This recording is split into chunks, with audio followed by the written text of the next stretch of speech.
What if I told you there's a tax you're paying every single day and you don't even know it?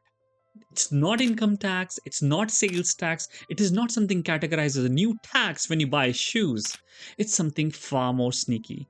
It doesn't even show up on your paycheck, but it quietly drains your wealth, making everything you earn worthless over time. And the worst part, while you struggle to keep up, the wealthies are cashing in. This is the hidden tax, the silent force that making you poorer while the rich gets richer. And today, we are exposing how it works, who profits from it, and most importantly, what you can do to fight it back. Let's dive in.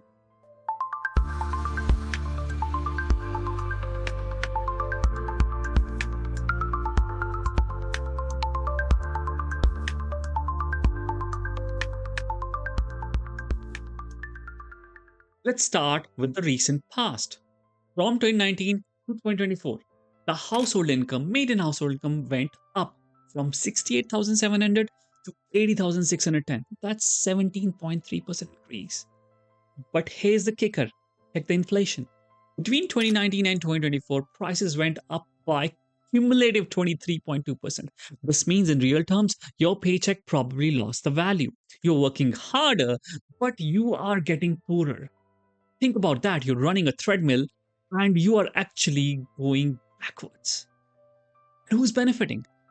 Well, let's talk about the stock market. The S&P 500 up 82% in the same period.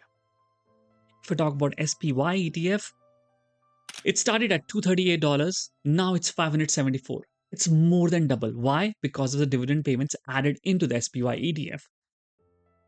That's right. The people who own assets are getting significantly richer while the rest of us struggle to keep up.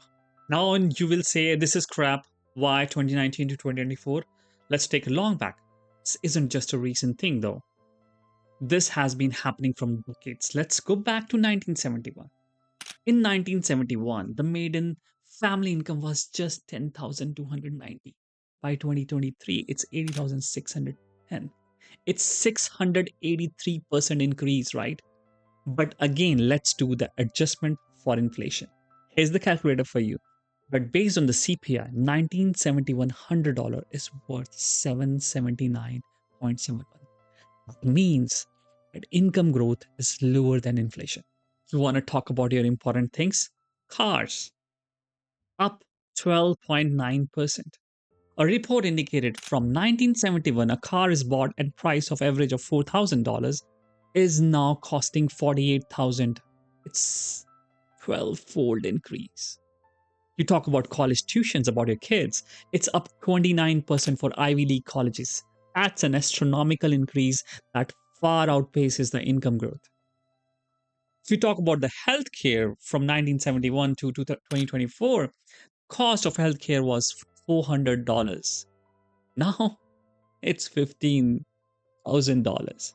Yes, you will talk about the stock market. It's up 57 times. The rich gets richer, and the rest of us struggle to afford the basics. Now I know what some of you are thinking. Okay, so what? That's just how the economy works. But is it? Is this system appears to be fair? Is this sustainable? People struggling with bills, students with loan debt, and families facing financial hardship. Think about it. This isn't just about numbers. This is about real people. People who are working harder than ever, but still falling behind. People who are delaying major life milestones because they simply can't afford them. And it's not impacting everyone equally. This is a very real disparity that needs to be addressed. Let's do a comparison of household wealth given by Federal Reserve. In 2022, median white household wealth was 285,000. For black households, the median was 44,900. For a Hispanic household, the number stands around 61,600. With regards to the Asian households, they had the median wealth of 553,000. These numbers reflect the cumulative effect of historical and systemic inequalities, including differences in home ownership rates, access to education, and various investment opportunities.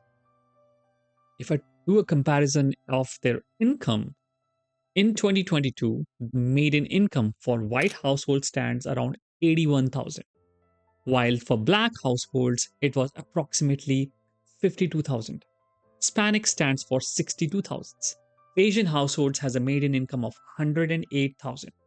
These discrepancies are not just statistics, they represent real life challenges faced by millions of people. So, what do we do about it? How do we fix it? That's the question I want to explore with you.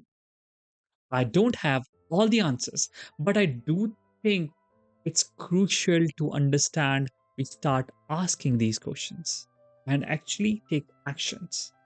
Let's look at what's already working right now.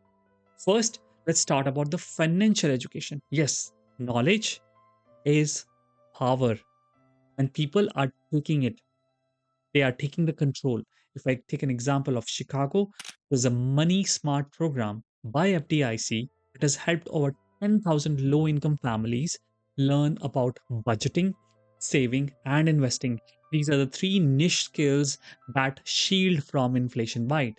If I talk about policy changes, yes, no tax on tips. For example, Seattle to adopt a $15 minimum wage.